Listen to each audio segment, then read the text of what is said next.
Hello students, class 8 NCERT book exercise 3.3 का part second आज हम कर रही है। इसके क्वेश्चन नंबर 3 तक हम इससे पहले पार्ट में कर चुके थे। आज हम क्वेश्चन नंबर 4 से स्टार्ट कर रहे हैं। क्वेश्चन नंबर 4 में कहा गया है ड्रॉ ए रफ फिगर। आपको बनानी है एक क्वाड्रेटर, किसी एक क्वाड्रेटर की आपको रफ फिगर बनानी है। रफ फिगर मतलब आपको मेजरमेंट्स ऑफ लेंथ आप कोई भी ले सकते हो। That is not a parallelogram, जो कि एक पैराग्राम नहीं होना चाहिए, but has exactly two opposite angles of equal measurements. But उसके टू अपोजिट एंगल्स वो आपस में इक्वल होने चाहिए। तो स्टूडेंट्स ऐसे में आपको हेल्प करेगी काइट, क्योंकि काइट की प्रॉपर्टीज ये होती है उसके जो अपोजिट एंगल्स की मेजरमेंट होती है वो इक्वल होती है। ये एंगल इसके इक्वल हो जाएगा, लेकिन इसकी चूंकि एडिसेंट साइड्स बराबर होती है, ये साइड इसके बराबर है, ये इसके बराबर होती है, आपस में अपोजिट साइड्स इक्वल नहीं होती, तो ना ही तो ये पैराग्राम है और उसके बावजूद भी इसके अपोजिट एंगल्स मेजर इक्वल होती है। तो यहाँ पर आप काइट बना देंगे A B C D. Question number 5। Question number 5 में आपका इन्होंने दिया the measure of two adjacent angles of a parallelogram. एक आपका पैराग्राम है, मैं यहाँ पे फिगर ड्रॉ कर देता हूँ। Here is a पैराग्राम।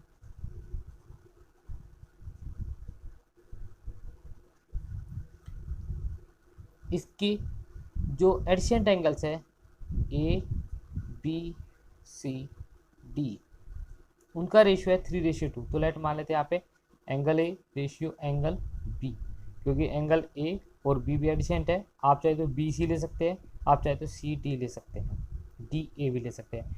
एडिसेंट एंगल्स का बताता है एक लाइन पर बने हुए दोनों एंगल्स, तो उनका जो रेशियो दिया गया है वो दिया है 3:2।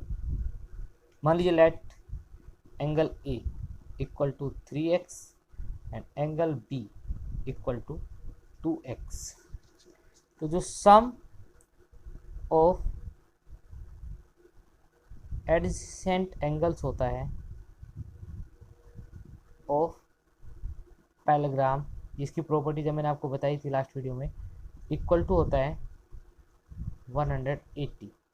तो यहाँ पर लिखा जाएगा angle A plus angle B equal to 180। Angle A आपका 3x है, एंगल बी आपको 2x है, equal to 180। 3 to 5x equal to आपका 180। x इक्वल टू जाएगा 180 अपॉन 5 इक्वल टू 36। ये हमारी x की वैल्यू आ गई। तो इस तरीके से हमारा एंगल ए, जो कि किसके बराबर होगा, एंगल ए और एंगल सी अपोजिट है ना, तो मैं दोनों एंगल बता देता हूँ। एंगल ए और एंगल सी दोनों कितने के हो जाएंगे हमारे, ये है हमारे 3x, तो 3 इंटू 36 इक्वल टू 108 डिग्री। ऐसे ही जो आपका एंगल बी और एंगल डी, क्योंकि दोनों एक दूसरे के अपोजिट है, vertical opposite opposite angles of parallelogram है, तो उन दोनों सेम होते हैं।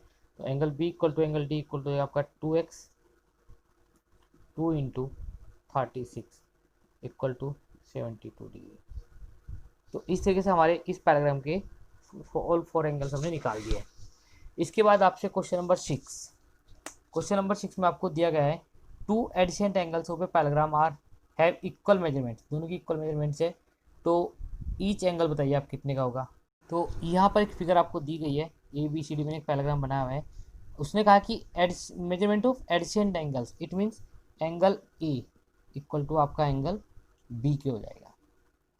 एडिसेंट एंगल्स उसने इक्वल मेजर्स के बताए, तो आपका एंगल ए बराबर बी के, बी इक्वल टू सी के, सी इक्वल टू डी के, डी इक्वल टू ए के। ये ऑल 4 एंगल्स आपस में इक्वल ही आ जाएंगे। तो यहाँ पर मैंने सिर्फ ए और बी की बात करा हुई मैं पहले। अब हमें पता है कि sum of adjacent angles A plus B equal to होता है 180। अभी अभी मैंने लास्ट क्वेश्चन में इसकी जो प्रॉपर्टी लिखी थी आप लिख दें यहाँ पे, एडिसेंट एंगल्स ऑफ पैराग्राम। चूँकि ये पैराग्राम के एडिसेंट एंगल्स थे इसलिए इनका टोटल कितना 180। अब एंगल ए और एंगल बी दोनों आपस में कैसे है, इक्वल है। तो मैं चाहूँ तो एंगल ए की जगह एंगल बी लिख सकता हूँ और एंगल बी की जगह angle A.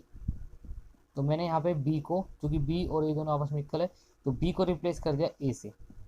2 angle A equal to कितने का होगा आपका 180 के। तो एक एंगल ए आपके किसके बराबर हो जाएगा, 1 एंगल ए 180/2 इक्वल टू 90। तो हमारा एंगल ए 90 आ गया, और आपको पता है मैंने अभी बताया था एंगल ए इक्वल टू किसके है, एंगल बी के, ये भी 90 हो जाएगा। फिर आप लिख देंगे angle C equal to angle A के इक्वल टू 90 डिग्री, क्योंकि ये अपोजिट एंगल्स थे हमारे।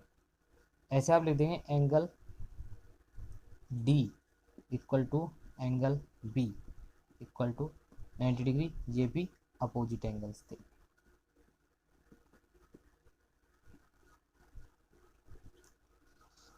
तो इस तरीके से हमने इसके चारों एंगल्स निकाल दिए। इसके बाद हमारा क्वेश्चन नंबर 7 में एक फिगर दी है हमको HOPE, और इस फिगर में हमको फाइंड करने angle X Z and Y को।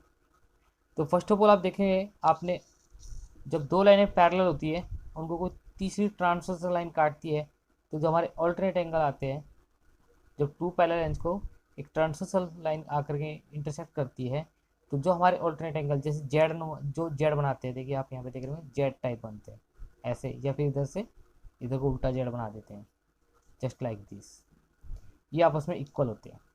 तो y एंड 40 आपस में कैसे हैं, क्योंकि उसने बोला हुआ है ना HOP इज ए पैरेलग्राम, तो ये दोनों लाइनें कैसे होगी, पैरेलल।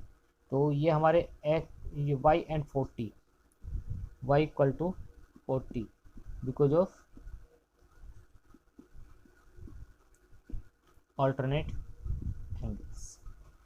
ऑल्टरनेट एंगल होने की वजह से हमारा y इक्वल टू किसके आ गया, 40 के। अब आप देखेंगे, एक आपने एक्सटीरियर एंगल थ्योरम पढ़ी होगी, किसी भी ट्रायंगल का जो एक्सटीरियर एंगल होता है, किसी भी ट्रायंगल का जो एक्सटीरियर एंगल होता है इंटीरियर एंगल्स के सम के बराबर होता है, अपोजिट इंटीरियर एंगल्स के सम के बराबर होता है हमारा एक्सटीरियर एंगल। तो हमारा यहाँ पे इन ट्रायंगल HOP में एक्सटीरियर एंगल जो हमारा है वो है हमारा क्या, 70। वो किसके बराबर होगा, वो y प्लस जेड के बराबर होगा। ये exterior angle interior opposite angles के बराबर होगा। तो 70 प्लस y की वैल्यू आपकी कितनी है, 40 प्लस जेड। तो यहाँ पर हमारा जेड निकल जाता है 70 माइनस 40 इक्वल टू 30 डिग्री। तो इस तरीके से हमारा जेड आ गया 30 डिग्री का, y भी हो गया हमारे पास, जेड भी हो गया। अब बात करते हैं हम x के लिए। आपको पता है जब HOPE हमारा क्या है, HOPE एक पैराग्राम है, तो अपोजिट एंगल्स आपस में कैसे होंगे, इक्वल होंगे। तो आप यहाँ पे लिख देंगे एंगल E इन पैरेलग्राम, ये पैरेलल साइन, पैरेलल का साइन होता है, इसके आगे ग्राम, पैरेलग्राम बन गया।